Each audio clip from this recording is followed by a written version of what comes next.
Hello ladies and gentlemen, and welcome back to my channel.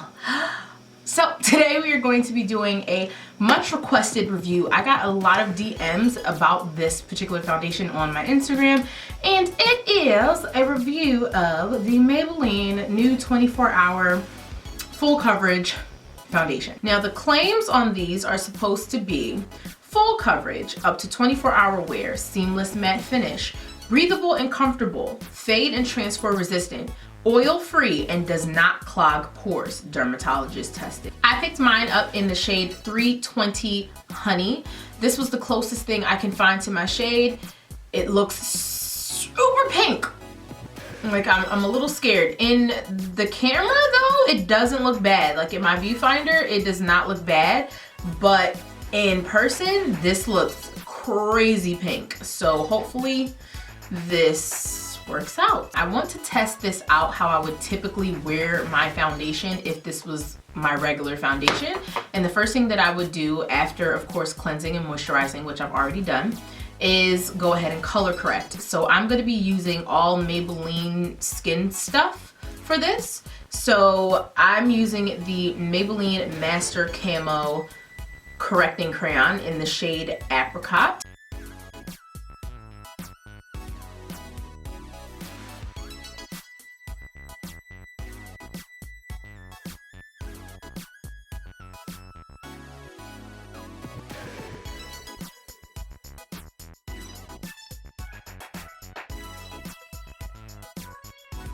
Now I'm gonna be honest, the Lord is really putting it on my heart to apply my entire face with a beauty blender. But for the sake of showing you guys the difference in application tools, like a brush versus a beauty blender, I'm gonna apply this side with a synthetic brush. I use this brush a lot for foundation, and then I'll do this side with my beauty blender. So we're gonna go ahead and do the beauty blender side.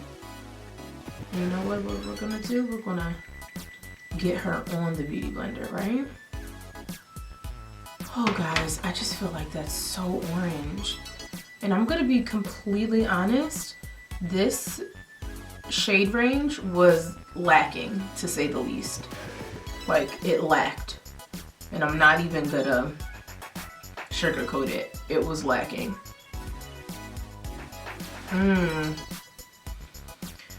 This is really orange. On the viewfinder,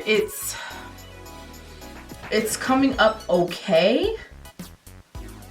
Like, it's not that bad. When I look at myself here, no, never mind, look at that. I'm gonna go ahead and do a pump on the other side. And we're blending this side out with the brush. So far, I like the formula and the texture.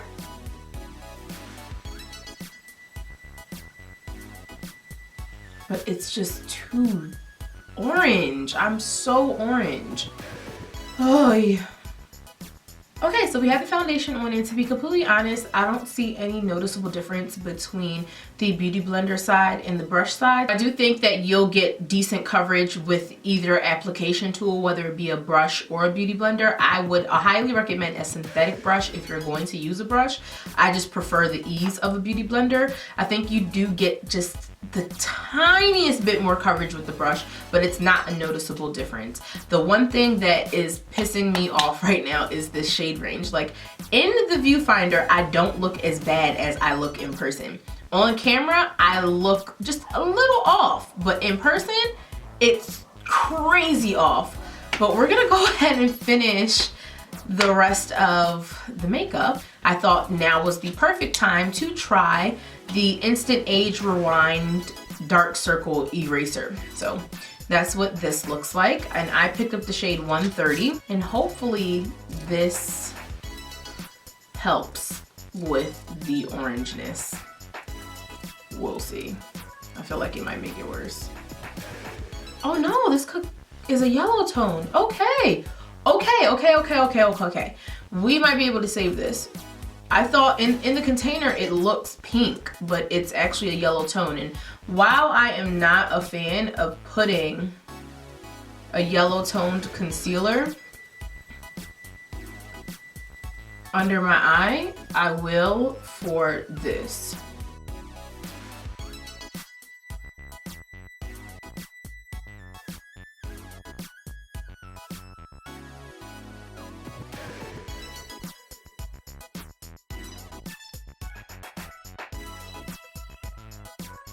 I'm going to blend out around the jawline with the brush because I feel like that'll just blend a little bit better. Ooh, and it kind of set a little bit.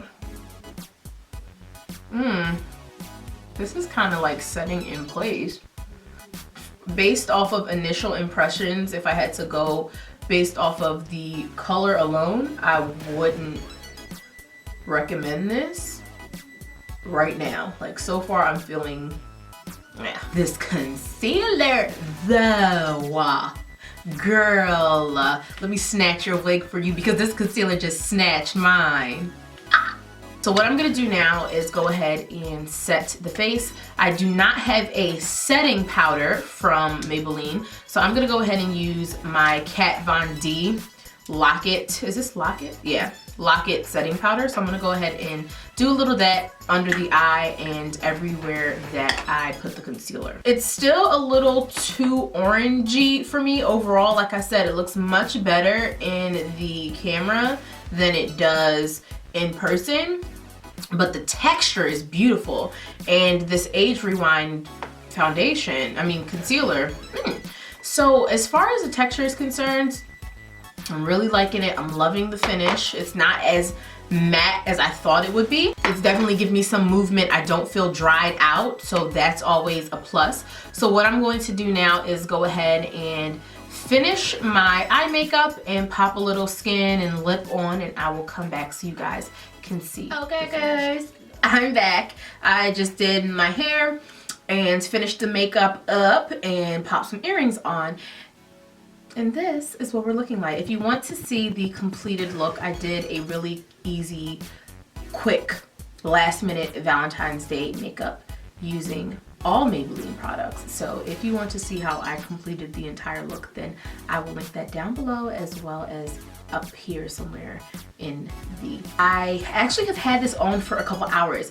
I initially filmed at what, like 1 o'clock, maybe 12:30, 1 o'clock, and it is now, I don't know if you guys can see, it's now 6:08. I still feel like it's a tad bit on the orange side. I feel like I was able to make it work after putting all of my products on, but I still, I don't know, I still am not 100% sold on the color. It was very orange and I had to do quite a bit to get it, you know, to balance out. On the other hand, I was pleasantly surprised by the concealer. That Age Rewind has not cracked, it hasn't creased, it hasn't budged, but this, I really want to love this. I really want to love it because I love how my skin looks. It looks super flawless, as you can see. It held up the makeup very nicely. I'm not oily, I don't look textured. Like, it just looks really, really good in terms of how my skin looks. But that color, I just don't want to have to work so hard to get a foundation to match me. I just wish that the shade ranges were a little bit more inclusive as well as accurate. Let's put it that way. They did not include much. Like, the shade range leaves a lot to be desired. It's much to be desired. There's a lot of work that they could do with the shade range, and the colors that they do have, the undertones, for me are just a little off. Overall, this is a really nice foundation. I really, really do like it. My only gripe is the undertones. It's just shade range. So if you guys have tried this foundation, leave a comment down below. Tell me what your thoughts were. How do you feel about the shade range? How do you feel about the wear? Were your experiences different from mine? Let me know. Click that like button. As always, I know you've already subscribed before the video started, so if you haven't, you might want to do that now and hit the notification button as usual so that you guys can get notified. And until my next video, I will talk to you guys later. Bye.